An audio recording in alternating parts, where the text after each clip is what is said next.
So with this fight finally concluded, I have to say this was one of the more exciting fights of the season, which is pretty interesting, as you wouldn't think that these two guys would be much of a threat, but when you combined these two stands, these two remote control stands, they kind of seem impossible, especially when you can't tell the truth around your friends. You got this shark kind of going from water to water, really making everyone their bitch. This fight was great, and I really appreciate the fact that Narancia actually had time to shine and was the one to properly deal with not one but two stand users, with some aid from Giorno, of course, with the very impressive tongue technique of cutting off your own tongue so you can no longer lie while using the ladybug to regrow a new one.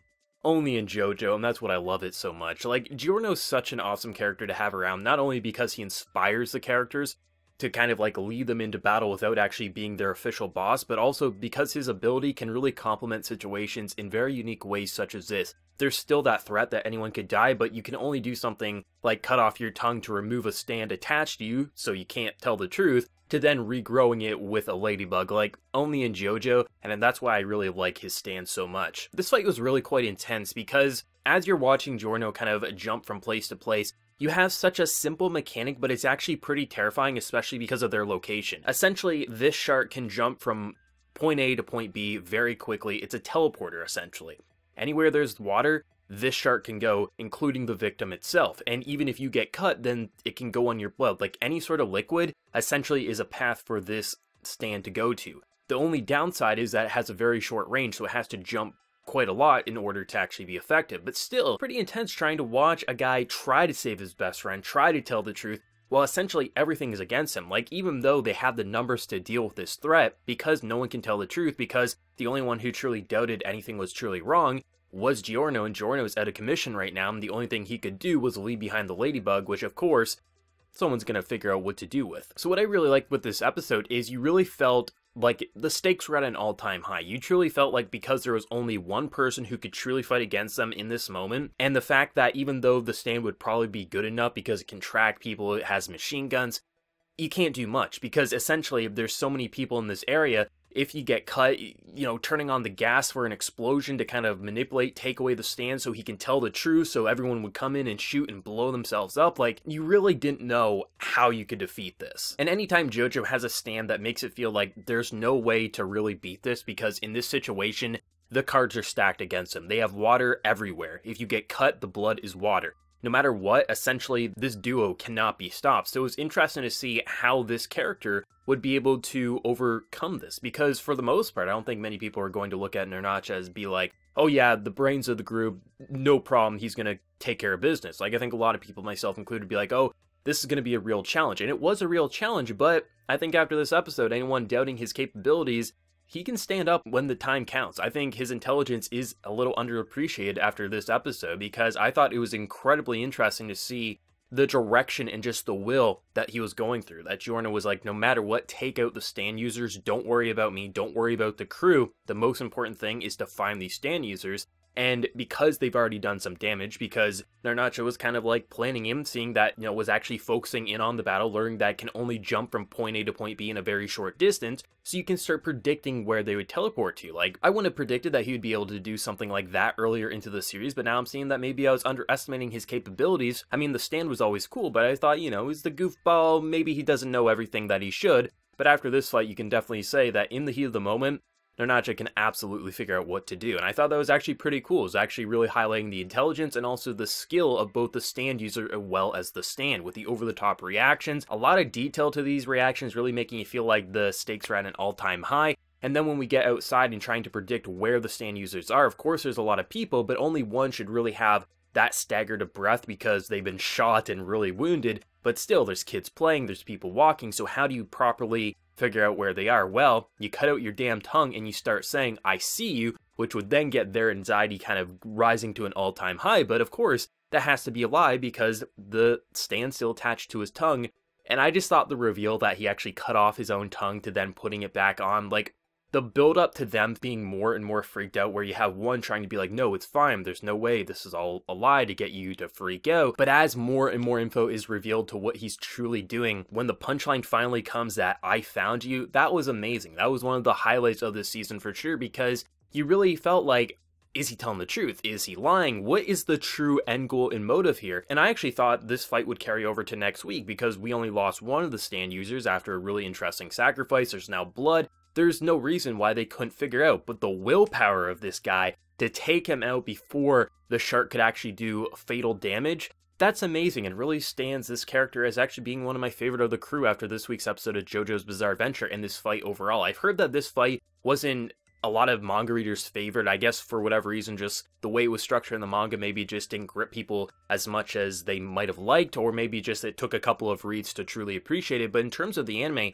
I thought this was one of the strongest fights of the season, just because it was such an interesting combo having one stand who has no combat capabilities, but can stop a character from telling the truth, and then you have one which is a pretty interesting combat capability, but is also a remote control stand that does have some weaknesses, but combine them together, you can take out an entire crew, and they came very damn close. They got caught up in an explosion. They almost like ripped out the throats of all of them. And I think having only one character truly be able to figure out what's going on, well, two if you count Giorno, but Giorno was out of commission pretty soon in this fight. So it was pretty cool to see that, like, over a course of 5 minutes, we had to essentially watch one of the most dangerous fights play out, as one character had to deal with not one but two stands. And I thought the way they detailed it, I thought the way they explored the mechanics of not being able to lie, how they would jump around to water, and when they do jump around to water, sometimes it would actually shrink Giorno alongside him, as you'll see Giorno kind of hanging in on the wall there, and you're like, holy shit, they can really go anywhere, and when you're in Venice with water essentially everywhere, how the hell are you supposed to defeat that? Which is what you want to see, and that's what this part of JoJo has done exceptionally well, really making you feel like the stakes are always at an all-time high. Every time you see a new stand, you're like, okay,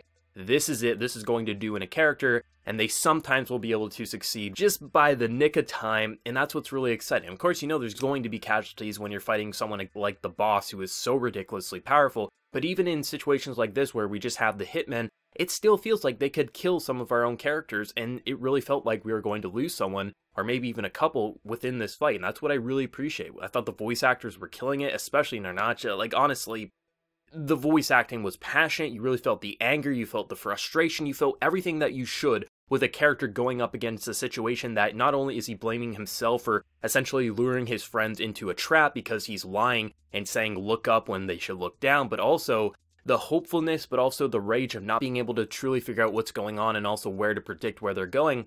You felt a lot of passion. You know, it was really his episode in Time to Shine, and I thought they did a remarkable job with the OST near the end of the episode, really building that tension. And I think the music was a big part of why I thought we were going to transition to a three-parter, because it really felt like, okay, we got one more battle left to go, let's see where it's going to go, and then the willpower kind of pushed through, and then we ended it within 2 parts, which is more than acceptable. If they wanted to go 3, I wasn't going to be complaining because this fight was really cool, but ending it on 2, there's nothing wrong with that either. This part of JoJo's still impressed me. I love it. I've loved every single fight. I loved every single character. Even the antagonists, I feel like we get a really good sense of their personality, like with this episode and last week. I really feel like they're not just personality of the week with stand of the week. They actually are exploring the stands, making sure we understand their mechanics the same way we understand the mechanics of our main cast, while also giving us enough detail and just the way they talk with one another to really understand their connection to each other and feel like they're an actual character alongside our main cast, which is something I really didn't feel with the past JoJo parts that was done as well as it should be. Sure, sometimes you got to understand the side cast in terms of the antagonist, but not as well as they should have every single time, where with Golden Wind, I feel like every single villain that we focused on, I actually understand them on a personal level, which is something which is a first for me with JoJo's Bizarre Adventure, and I'm sure it will only get better from here. It'll be pretty interesting though to see the remainder of this arc here and see what other side characters are really going to flourish and pop out from what we've seen already, because after this week's episode, I'm really excited to see them all, because this is really an ensemble cast. Giorno, of course, is our main character. We've had plenty of amazing moments, but all the characters, they feel like the main character, which is something I appreciate. It's kind of similar to the villains. You didn't always get to see the side cast supporting the main JoJo of the series as well as they should have. They'd either get killed off too soon, or they'd be removed too soon, or just they were a personality and they didn't really flesh out. They didn't get enough time to shine past maybe one fight here or there. Where with Golden Wind, they're really making sure that they're getting enough time alongside our main character. Sure, that might be a downside for some people who just want to mainly focus on Giorno, but the fact that this is an actual ensemble cast makes me really happy, and I hope in future JoJo parts they carry on this trend, because I like having a decent-sized cast such as this, where all the personalities matter, all the stands matter, and you're actually excited no matter who's going to be the main focus of an episode or an arc, and you're like, Okay, we're not focusing on our main character, that's fine because this character is equally memorable. I really hope that continues in future JoJo parts. Let me know what everyone thought of this week's episode of JoJo's Bizarre Adventure Golden Wind. What did you think of this fight? Did you love it in the manga? Did you hate it in the manga? How did you feel with the anime? And for anime originals, what did you think? Are you with me thinking that this whole teleporter and duo